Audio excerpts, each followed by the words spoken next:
శుభోదయము. ఈరోజు అక్షరమాల గురించి చెప్పబోతున్నాను. అక్షరమాలలోని వర్గాల గురించి చెప్పబోతున్నాను. అక్షరమాల అంటే ఏంటి?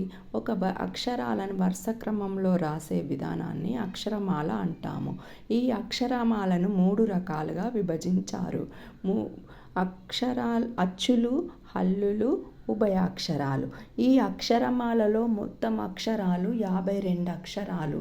ఈ అచ్చులు 16, హల్లులు 36. అందులో ఈ లు, చ, ఝ ఈ 4 అక్షరాలను ప్రస్తుతం వాడుకలో లేవు.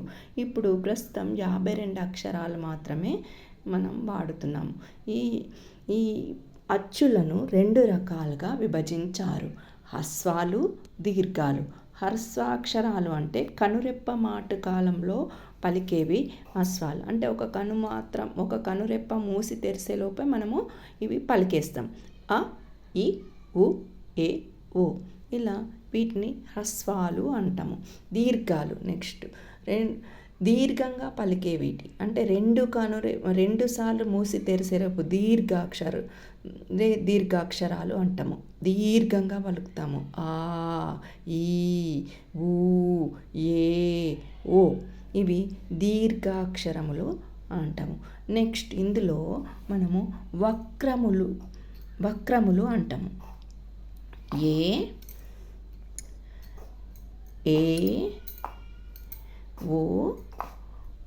ఓ ఇవి ఈ 4 అక్షరాలను వక్రములు అంటాము. వక్రతములు అంటే ఐ, ఔ ఇవి వక్రతములు అంటాము. ఈ అచ్చులలో ఈ హ్రస్వాలు, దీర్ఘాలు, వక్రములు, వక్రతములు. మళ్ళీ హల్లులు. ఈ హల్లులలో కా నుండి మా వరకున్న అక్షరాలను స్పర్శాలు అంటాము. కా నుండి మా వరకు ఉన్న అక్షరాలను స్పర్శాలు అంటాము. ఈ స్పర్శాలలో అడ్డంగా పలికే 5 వర్గాలుగా విభజించాలి. ఈ అడ్డంగా పలికే క, గ, ఞ ఇవి కవర్గము అంటాము.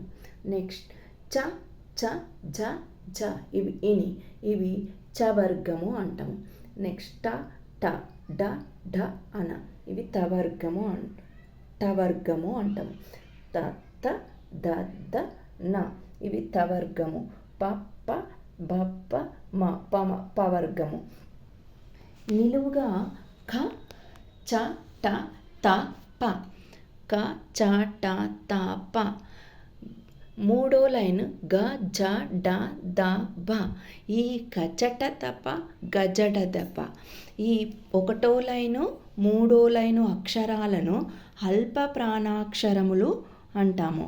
ఈ 1వ లైన్ని పర్షములు అని కూడా అంటాము. 3వ లైన్ని సరళాలు అంటారు. ఈ 3వ లైను సరళాలు, 1వ లైను పరుషాలు. ఈ పరుషాలను ఈ సరళాలను అల్ప ప్రాణాక్షరములు అంటాము. మళ్ళీ 2వ లైను గ, చ, ట, త, ప. గ, జ, డ, ద, బ. ఈ 2వ లైను 4వ లైను. ఈ 2వ లైను 4వ లైన్ని వర్గయుక్కులు అంటాము. మహాప్రాణాక్షరాలు అని కూడా అంటాము. వర్గయుక్కులు అంటాము, మహాప్రాణాక్షరాలు. 1వ లైన్ ఏమో పర్షాలు అంటాము, 3వ లైన్ ఏమో సరళాలు అంటాము. 1వ లైను 3వ లైను 2 కలిపి అల్ప ప్రాణాక్షరాలు అంటాము. 2వ లైను 4వ లైన్ ఏమో వర్గయుక్కులు అంటాము, మహాప్రాణాక్షరాలు అంటాము. మిగిలినది 5వ లైన్ ఉంటుంది. ఈ 5వ లైన్ని జ్ఞానానామలో అని అంటాము. ఇన్య, ఇని, అన, నా, మ ఇవి 5వ లైను అనునాసికాలు అంటాము. అనునాసికాలు అంటే నాసికము అంటే ఏంటిది? ముక్కు. ఈ ముక్కుతో పలికే వాటిని అనునాసికాలు అంటాము.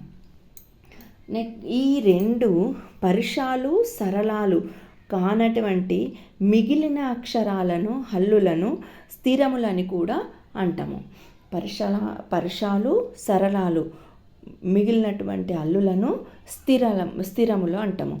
ఇక్కడ యారాలవ, ఈ యారాలవ అంతస్తాలు అంటారు. యారాలవ అంతస్తాలు అంటే అచ్చులతో కూడుకున్న అక్షరాలు కాబట్టి ఇవి యారాలం.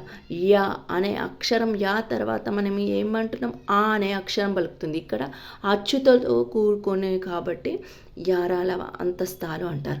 ఊష్మాలు షే ష స హ, ఇవి ఈ 4 అక్షరాలను ఊష్మాలు అంటాము. ఊది పలికేవి ఊష్మాలు. ష ష ష స హ అనేది మనం పలికేటప్పుడు మన గాలి అనేది నోటి నుండి బయటికి వస్తుంది. ష ష స హ, ఇలా మన గాలి బయటికి వస్తాయి కాబట్టి దీన్ని ఊష్మాలు అని అంటాము.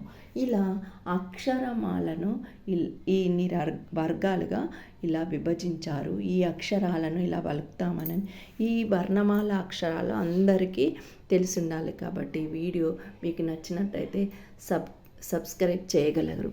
Thank you. కృతజ్ఞతలు.